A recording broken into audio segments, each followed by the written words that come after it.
Oke, kelas saya buka. Hari ini kita akan bahas lanjutan dari minggu lalu. Minggu lalu kita belajar apa?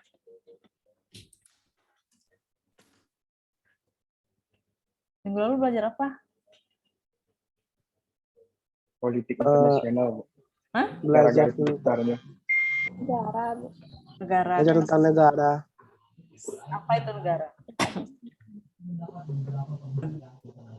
Apa itu negara?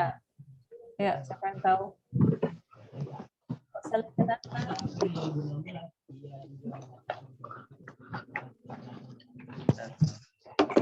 What is state? Apa itu negara? Anyone?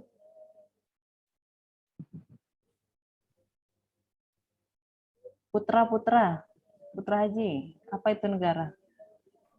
Abu, Negara itu apa? negara. Hmm. Oh, negara adalah dalam konsep yang berdaulat, Bu, ya. Yes. Apa itu? Negara adalah pemegang kekuasaan tertinggi yang dimana tidak ada yang dimana dia yang memegang kekuasaan tertinggi gitu, Bu, kalau dalam konsep yang berdaulat, Bu. Memegang kekuasaan tertinggi terhadap apa? Terhadap pemerintahan gitu, Bu. Terhadap dia yang mengkoordinasi semua yang berada di dalam negara itu. Gitu. Di dalam teritorialnya. Highest authority. Hai. Yes. Authority in territory.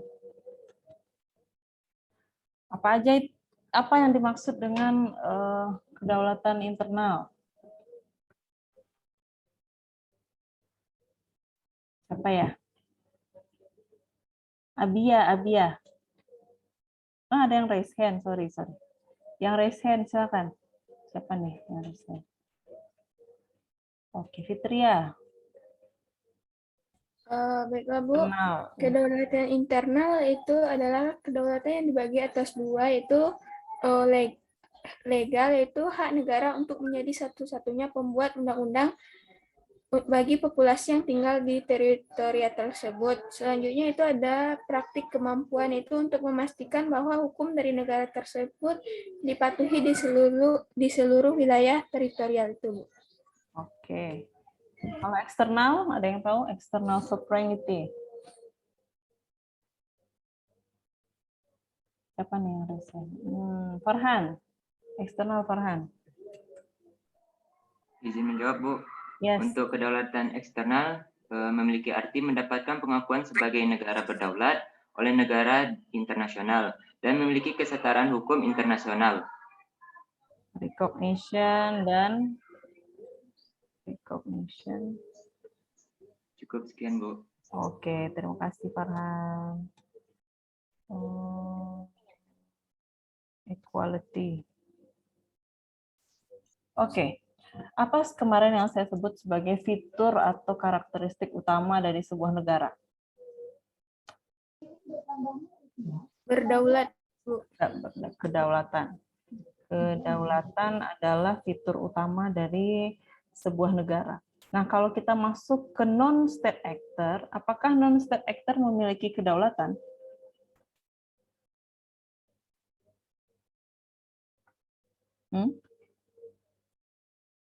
Non-state actor punya kedaulatan nggak? Aktor non-negara, apakah dia juga punya kedaulatan?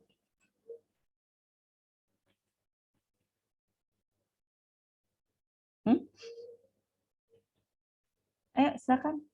Kira-kira punya kedaulatan nggak? Non-state actor.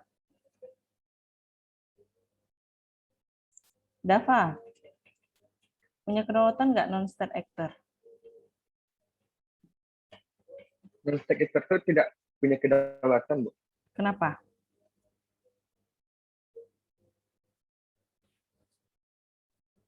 Oh, karena dia itu tidak diakui, Bu. Gitu, Bu. Tidak diakui? Kemarin kan ciri khas utama sebuah negara itu adalah kedaulatan. So, aktor non-negara adalah aktor politik internasional yang tidak memiliki sovereignty, tapi dia berperan dalam perpolitikan internasional. Oke, kita lanjut dulu ya.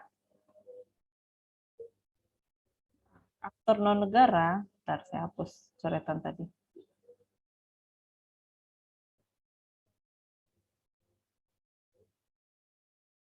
Aktor non-negara atau non-state actor merupakan organisasi, lembaga, atau individu yang tidak berafiliasi dengan pemerintah negara, namun memiliki pengaruh ekonomi, politik, sosial pada level negara maupun internasional. So, keywordnya itu ada, saya mau kasih. Keywordnya adalah non-state actor itu,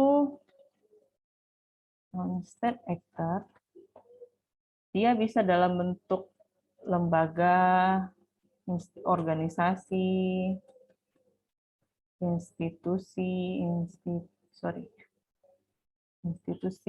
atau individu, ya, individu yang tidak berafiliasi pada negara, tidak berafiliasi pada negara.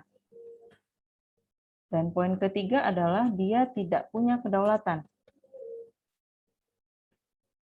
Poin keempat, namun dia memiliki pengaruh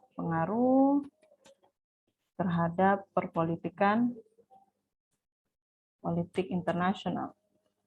Terserah, mau itu pengaruh ekonomi, mau itu pengaruh politik, mau itu pengaruh sosial, dan lain-lain.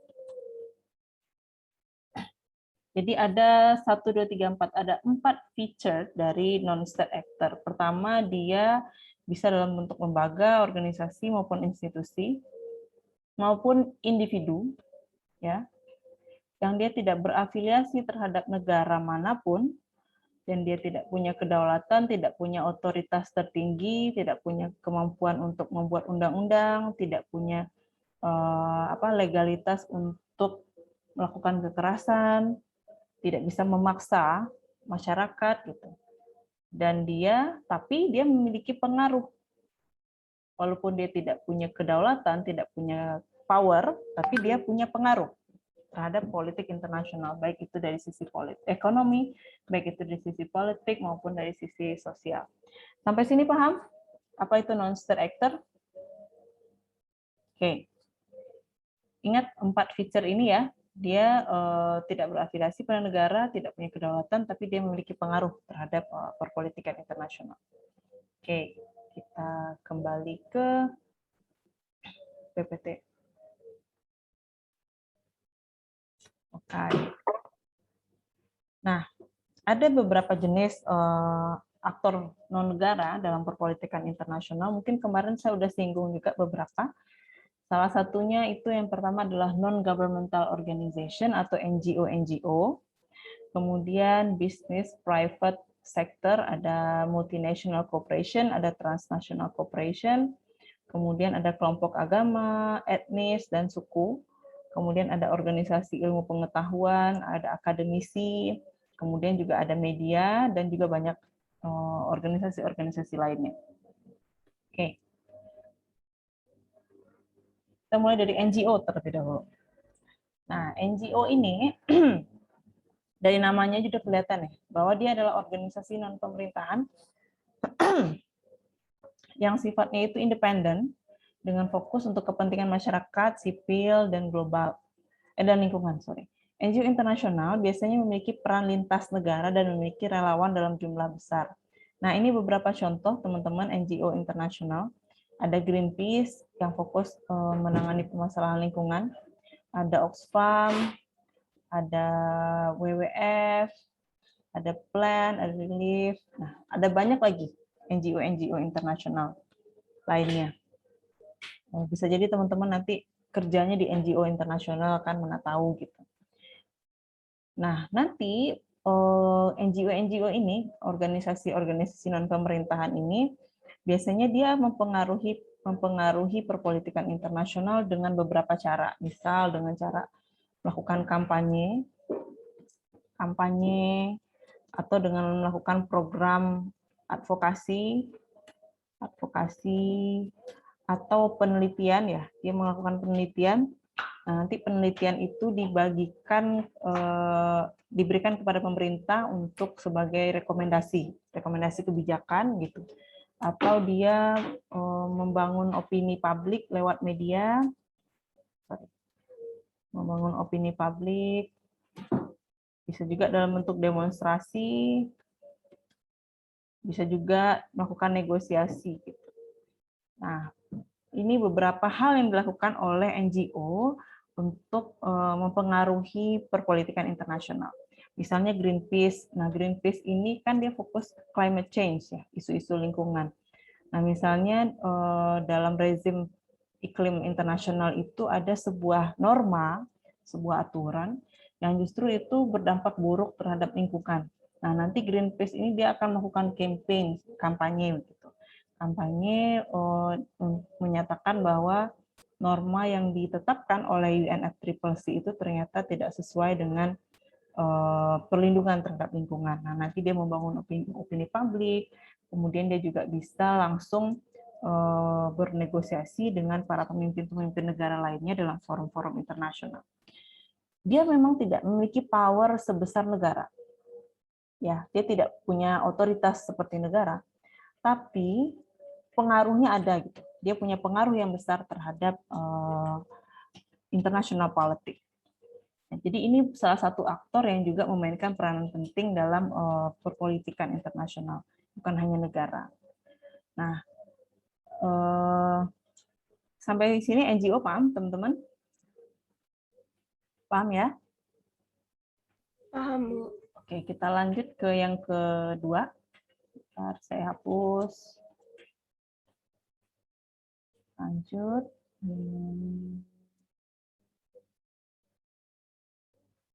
Oke.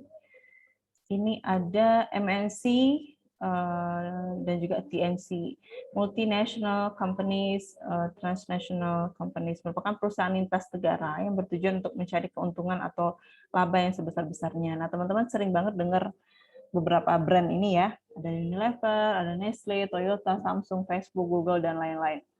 Nah, beberapa perusahaan-perusahaan ini meskipun dia bergerak di ekonomi, ya dalam perekonomian, tapi dia berkaitan juga dengan perpolitikan sebuah negara. Unilever, Nestle, Toyota, Samsung, Facebook, Google, dan juga beberapa company-company lainnya. Nah, perusahaan itu punya kepentingan nggak? Punya. Kira-kira kepentingan perusahaan apa biasanya?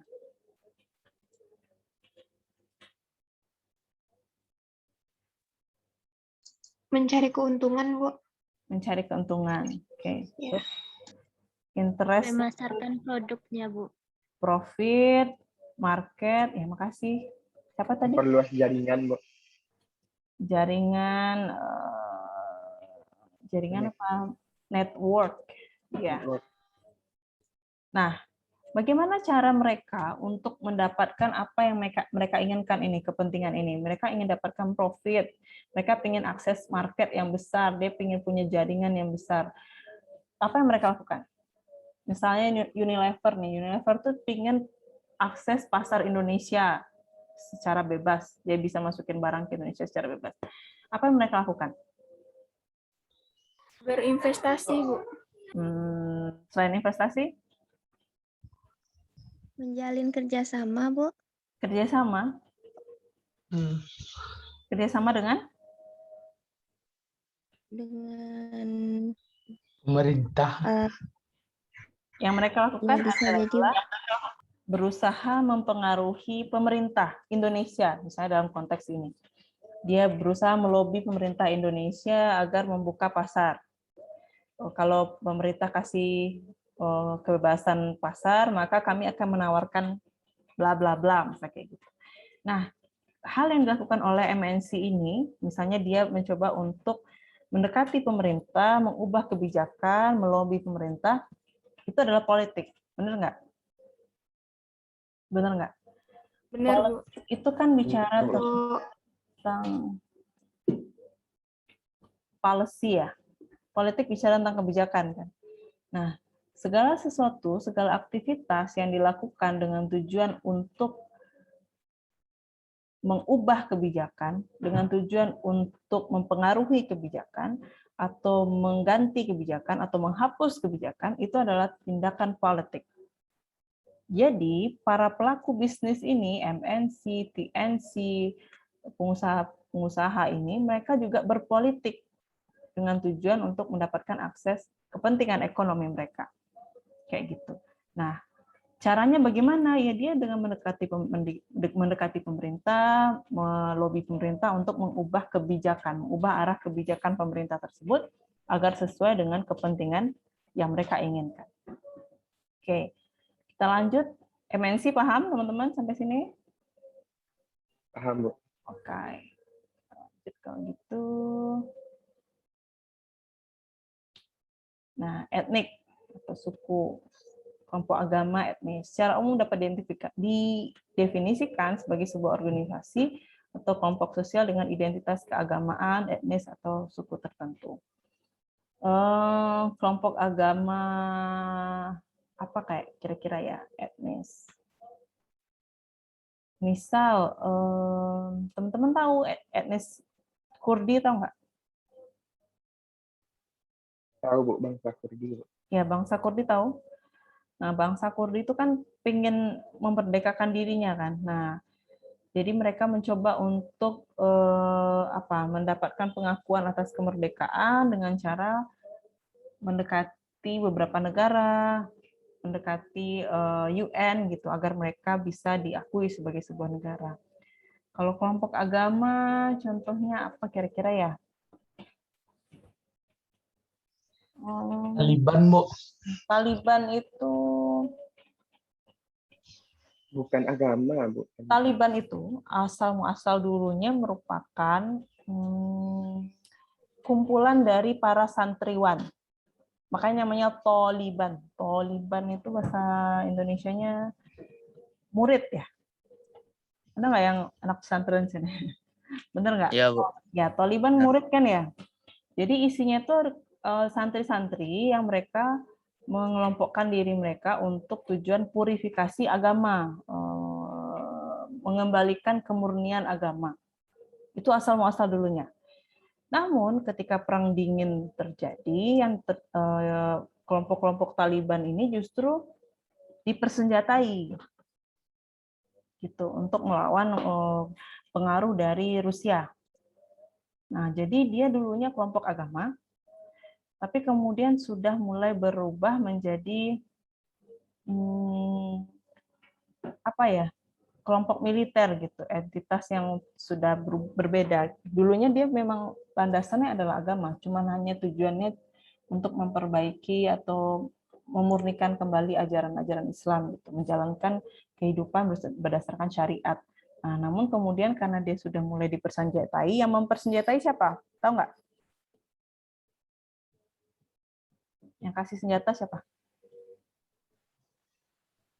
Izin, Bu, Uni Soviet mungkin, Bu.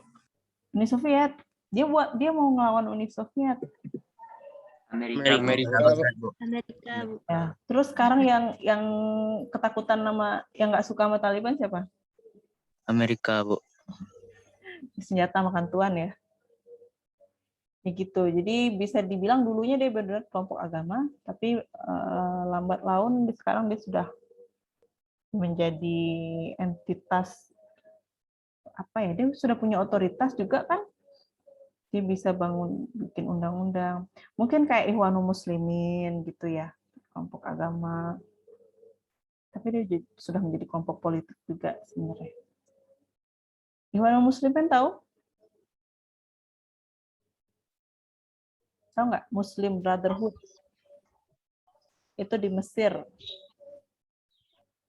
Nah, kira-kira itu kayak contohnya kayak Taliban mungkin dulunya bisa ya kita bilang sebagai kelompok agama, etnis Kurdi, suku apa ya kira-kira ya, international scope.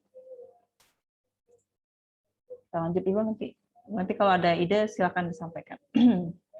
Nah, ini organisasi ilmu pengetahuan kayak lembaga-lembaga riset gitu teman-teman, merupakan kelompok individu bidang kajian tertentu, memberikan pengaruh dengan cara riset.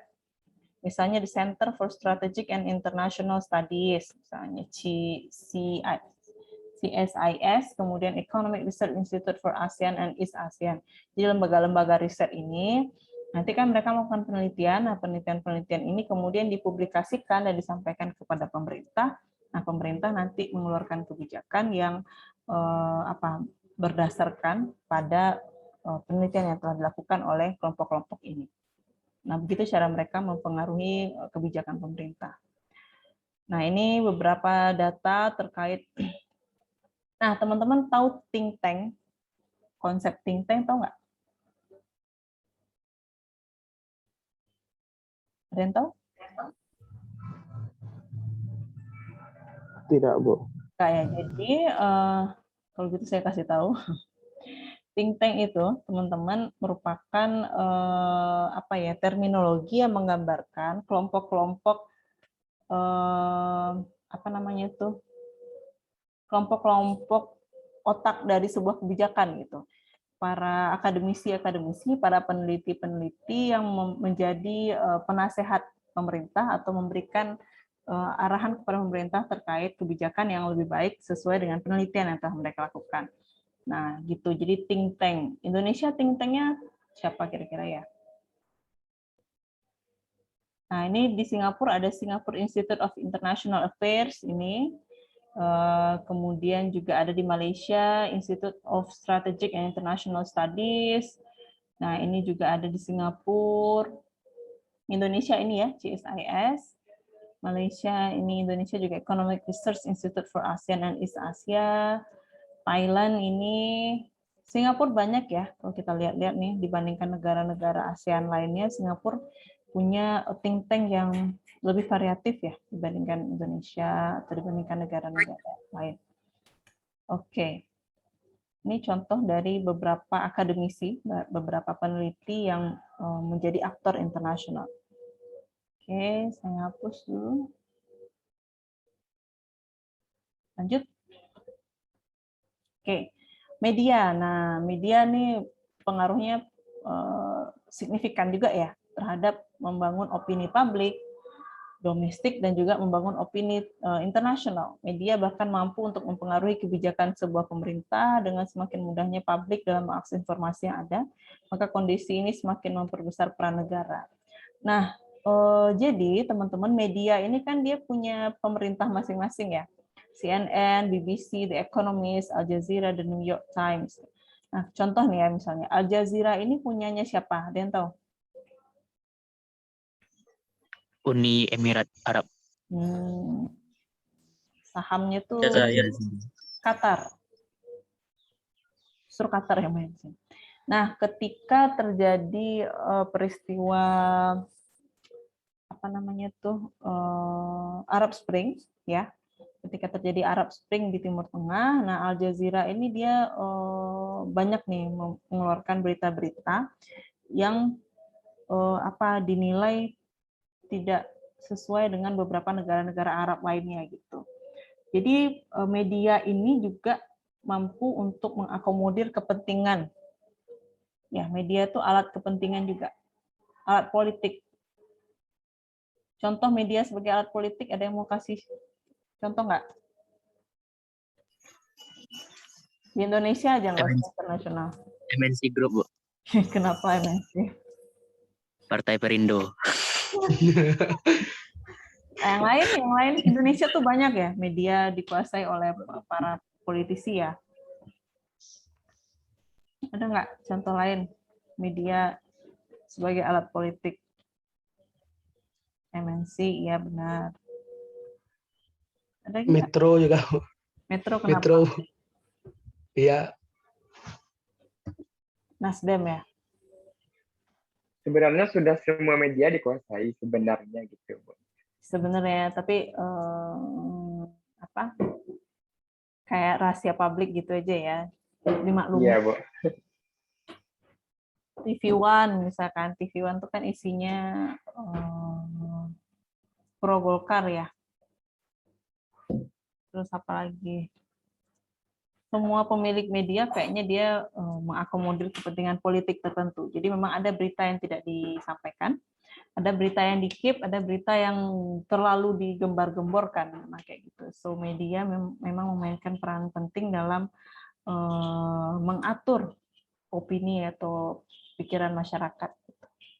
Kayak COVID dulu ya, awal-awal COVID kan ngeri banget ya, karena kita lihat di media tuh memang masif ya pemberitaan terkait COVID. Nah, mungkin nggak tahu apakah memang sengaja pemerintah pada masa itu banyak ya memberitakan tentang COVID. Di Jepang tuh kan sering gempa ya. Nah, pemerintah Jepang itu justru pemberitaan tentang gempa kayak nggak kayak di Indonesia. Kalau di Indonesia waktu gempa kan diperlihatkan kayak ada mayat gitu kan, ada mayat yang ditemukan di reruntuhan gitu, atau ada pokoknya yang sedih-sedih itu diperlihatkan kan ya. Nah di Jepang justru ketika gempa terjadi gambar-gambar kayak gitu nggak diperlihatkan. Kira-kira buat apa tujuannya? Untuk menghilangkan trauma. Ya, jadi memang apa ya, berita itu informasi itu bisa mempengaruhi alam bawah sadar orang gitu. Nah, sehingga lambat laun itu akan mempengaruhi tindakan dia. Jadi media memang memainkan peranan penting dalam mengatur bagaimana negara dan masyarakat tersebut berjalan kayak gitu. Di zaman Pak Soeharto dulu, mungkin teman-teman pada udah lahir belum ya? Belum.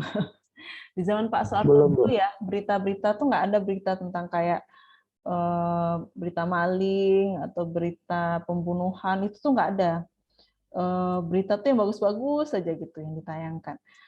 Di satu sisi itu positifnya adalah masyarakat merasa hidupnya aman, ya kan? Kayak nggak ada ancaman gitu. Namun di sisi lain itu kan kayak menutupi dari kenyataan yang sebenarnya.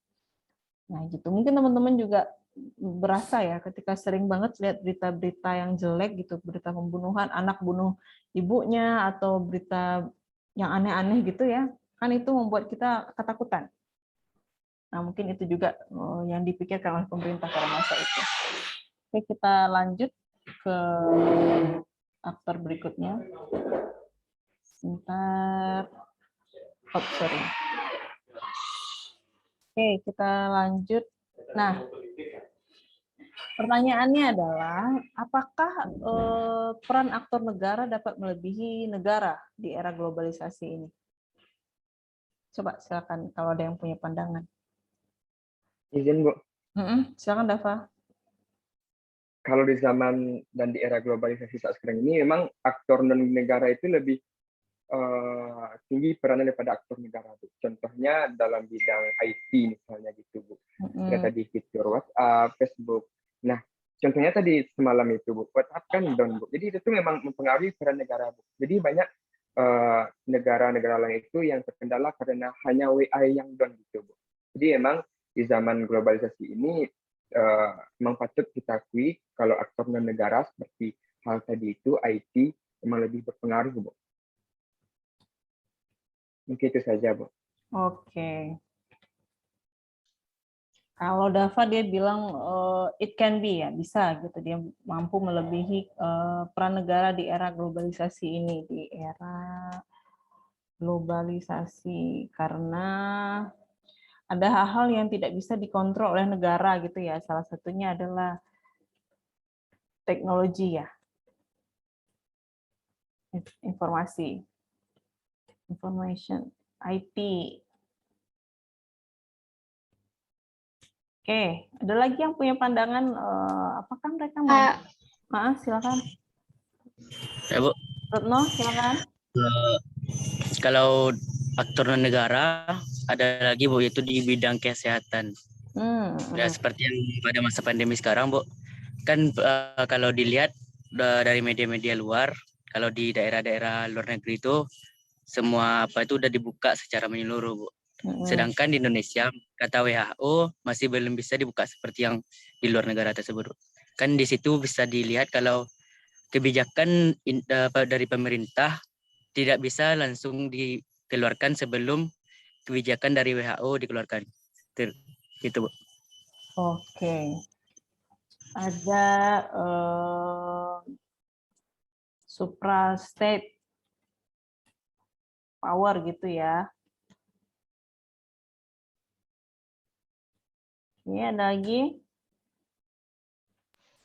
Izin menjawab, Bu. Kalau menurut Indi, ya peran aktor negara memang mampu melebihi peran negara di era globalisasi. Misalnya yang kita lihat seperti di bidang, kan tadi berperannya di bidang politik, ekonomi, sama sosial. Sedangkan di zaman sekarang aja, kayak di masa-masa sekarang, negara tuh banyak minta tolong sama aktor-aktor non-negara. Misalnya kayak, bukan minta tolong sih, cuman kayak ada kontribusi bersama gitu, Bu. Kayak WHO, misalnya tuh kayak ekonomi kayak Unilever tadi, Bu. Tuh, terima kasih, Bu. Oke, donation of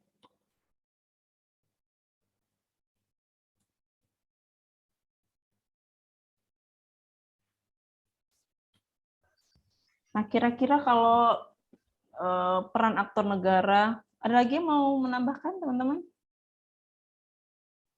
Mampukah aktor non-state melebihi peran negara di era globalisasi?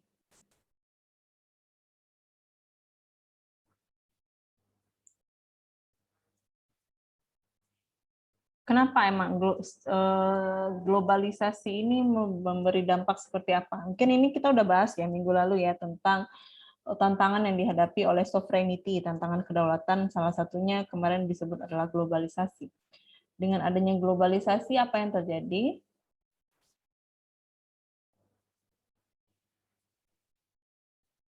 Keterbukaan informasi, Bu. Lebih mudah dapat informasi. Keterbukaan informasi. Terus? Hilangnya sekat-sekat negara ya. Terus apa lagi?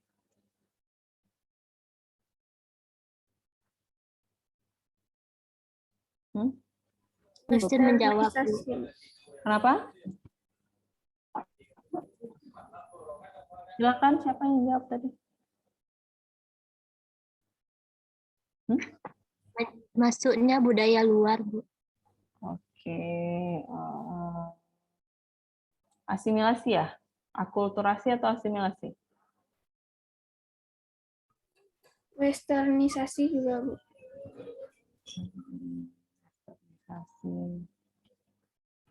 Liberalisasi ya.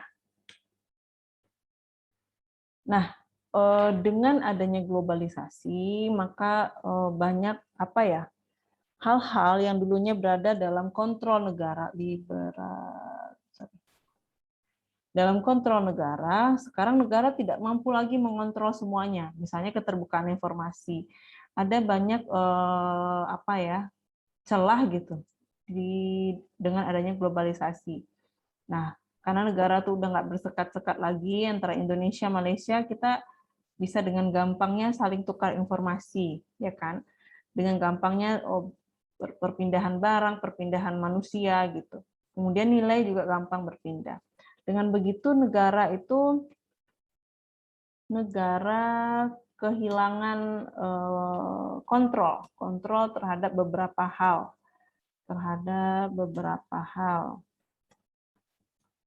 Nah, jadi memang ada potensi dengan kehilangan kontrol terhadap beberapa hal ini menyebabkan negara kesulitan dalam mempertahankan sovereignty-nya tadi, the highest otoritas dia tertinggi sebagai pembuat kebijakan, sebagai pengatur gitu.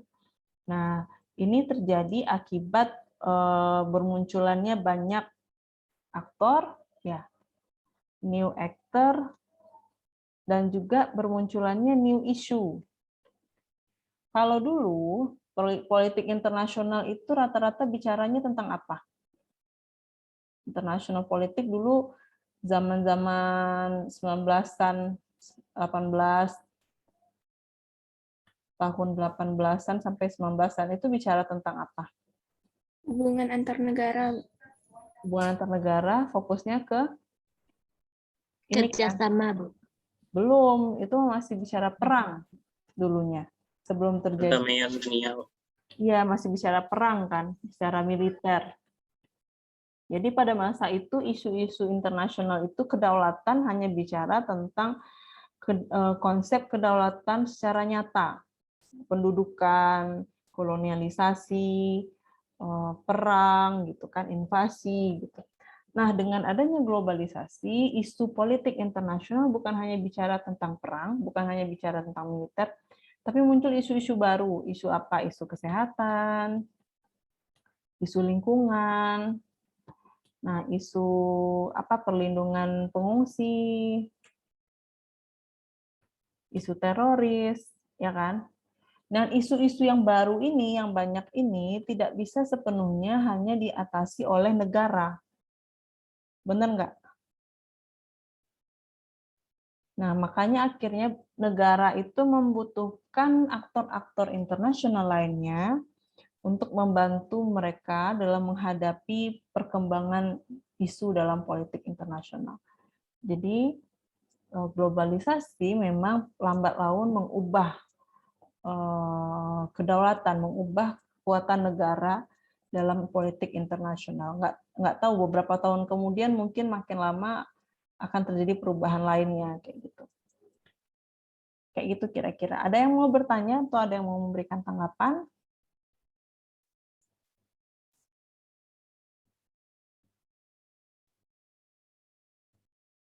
Ada?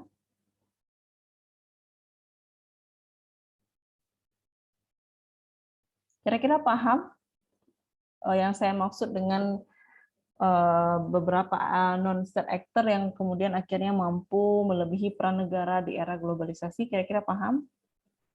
Paham, Bu. Paham ya? Oke. Kalau gitu saya clear dulu. Udah dicatat kan ya? Udah belum? Hah, belum? Dikit lagi, Bu. Udah ada screenshot, Bu, nanti catat, Bu. Sekarang mah generasi screenshot ya, nggak main catat-catat. Oke, teman-teman, saya ada rapat sebenarnya hari ini, makanya ke kampus. Jadi, kita asinkronus ya, maksudnya ini udah sinkronus, sudah pertemuan, nah kelas dilanjutkan dengan asinkronus, di mana mahasiswa saya minta untuk membuat mencari satu NGO, satu non-state actor, terserah mau NGO, mau MNC, mau media, mau kelompok agama, terserah. Nah, nanti teman-teman kasih satu contoh, jelaskan profil singkat dia, 1 paragraf, 2 paragraf, kemudian kasih contoh kasus di mana dia mencoba untuk mempengaruhi kebijakan. Itu, atau bagaimana dia mempengaruhi perpolitikan internasional. Paham? Paham, Bu. Paham, Bu. Paham, Bu. Jadi gini ya, saya catat lagi. Ya, tugas asinkronus.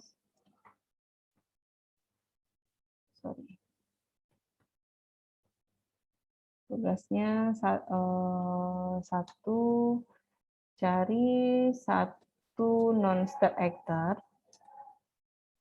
kemudian berikan penjelasan profil dari profil dari aktor tersebut, 1-2 paragraf, kemudian deskripsikan bagaimana aktor tersebut mempengaruhi kebijakan atau politik internasional. Ya, ingat ya, non-state actor itu adalah kelompok yang tidak berafiliasi pada negara, kemudian dia tidak punya kedaulatan, tapi dia punya kemampuan untuk mempengaruhi kebijakan atau mempengaruhi politik internasional. Oke, deadline-nya kapan kira-kira? Habis ini ada kelas? Ada MKWU, Bu. Ada MKWU, Bu. Oh, jam berapa? Beda-beda sih, Bu. Tergantung MKWU yang diambil. Oh, beda-beda. Minggu depan aja, Bu. Minggu depan? Kelamaan dong. Paling cepatnya 9 malam gitu. Besok aja, Bu. Besok jam 10 ya. Iya, Bu. Oke, Bu. Deadline jam 10, dropnya di Island. Udah bisa akses Island semua? Udah, Bu. Ya, Bu. Berarti langsung diketik Itu, di Bu. Island. Iya. Bapak ada pertanyaan, Bu. Oh, kenapa ada pertanyaan? Jadi tugas ini diketik di Island langsung, kita Oh, buat di enggak. Word atau Di- tulisan, Bu? Oke, bentar. Semua punya Instagram? Punya, Bu. Punya, Bu. Ya, oke. Punya, Bu. Silahkan bikin dalam bentuk infografis ya. Saya nggak usah pakai inilah, nggak usah pakai Word. Kayaknya Word tuh jadul banget. Silakan bikin dalam infografis, kasih penjelasan. Misal ini apa contohnya tadi ya? Greenpeace, misal Greenpeace. Greenpeace adalah organisasi yang bergerak di bidang lingkungan. Bla bla bla bla. Nanti paragraf yang kedua kasih deskripsikan. Boleh mau pakai gambar, boleh. Si Greenpeace ini mempengaruhi kebijakan negara apa kayak gitu misal. Ya. Pakai infografis, silakan pasang di status. Status apa story bagusnya? Story hilang nggak, Bu? Iya, story itu hilang nanti. Status aja ya. Di feed. Terus ini di-upload gitu, Bu. Yes, di feed-nya. Di feed kemudian mention saya. Nama Instagram Ibu? Oh iya ya. Oh iya ya benar. Callback nanti, Bu. Oh saya mah private ya. Gimana caranya? Mention aja lah kalau gitu mah. Berarti cuma di story kan, Bu? Jangan di story, jangan di story. Oh, di feed, Bu. Oke, Bu. Atau gini, kalau mau gambar aja nih, misal mau gambar aja siapa Greenpeace gitu. Misalnya Greenpeace mempengaruhi Amerika. Nah, kasih aja gimana narasi sebuah organisasi mempengaruhi Amerika. Kemudian kalau mau bikin penjelasannya silakan tambahkan di apa namanya itu di bagian bawah tuh apa? Caption, Bu. Ah iya. Kok lupa saya.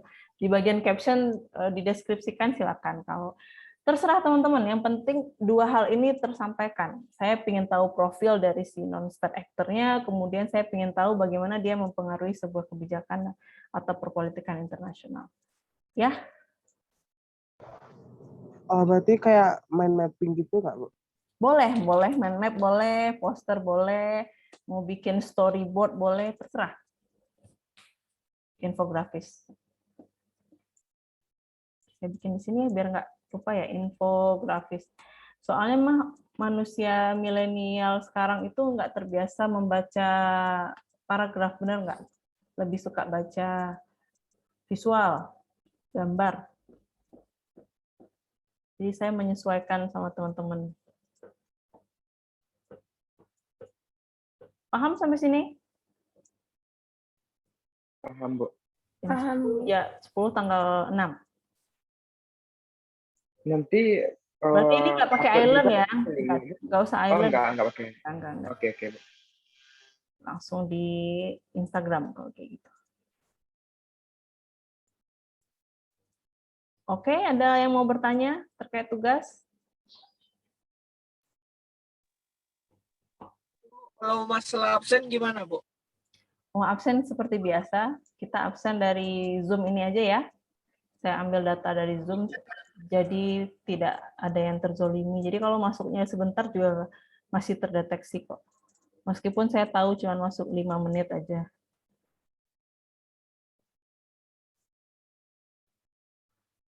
Oke, ada yang mau bertanya? Enggak? Clear sampai sini? Clear, Bu. Clear ya? Insya Allah. Oke, minggu depan kita apa ya minggu depan materinya? Non-state actor, aktor negara, kebijakan luar negeri ya, diplomasi dan kebijakan luar negeri kalau nggak salah. Nah, minggu depan kita akan belajar tentang diplomasi dan kebijakan luar negeri. Oke, teman-teman, mohon maaf karena kelasnya cepat ya. Saya karena ada rapat juga sebentar lagi. Sudah mulai sih sebenarnya. Jadi mohon maaf karena kelasnya jadi terganggu. Oh, minggu depan pertemuan terakhir ya? Sebelum UTS? Iya, Bu, sebelum UTS. Iya, Bu. Ya, Bu. Oke, kita pertemuan sebelum UTS. Semoga bermanfaat hari ini. Sampai jumpa minggu depan. Kalau tidak ada lagi yang mau bertanya atau yang mau menanggapi, saya tutup perkuliahan dengan mengucapkan alhamdulillahirrahmanirrahim. Selamat melanjutkan aktivitas, jaga kesehatan, dan sampai jumpa minggu depan. Terima kasih semuanya. Terima kasih, Bu. Terima kasih, Bu. Terima kasih juga, Bu. Terima kasih, Sebentar, Bu. Ya, Terima kasih, Bu. jangan lupa tugasnya ya. Oke, Bu. Oke, Bu. Baik, Bu. Hai. Island nggak ada apa-apa ya, Bu? Oke, kenapa? Berarti kita di island nggak ada apa-apa ya, Bu? Enggak. Jaringan error, kurang stabil, wifi mati lampu. Oke. Oke, kenapa? Halo, Bu. Kalau bisa di-share materi itu ke dalam grup materi PowerPoint ini, Bu. Yang PPT tadi. Oke. Iya, Bu, sama yang kemarin, Bu. Oh, bahan yang kemarin belum ya? Belum, Bu. Sip. Nanti saya kirim ya. Oke, Bu. Terima kasih, Bu. Terima kasih semuanya. Saya N ya. Ya. Ya, Bu. Oke, jangan lupa sarapan. Oke. Udah, Bu. Oh, udah.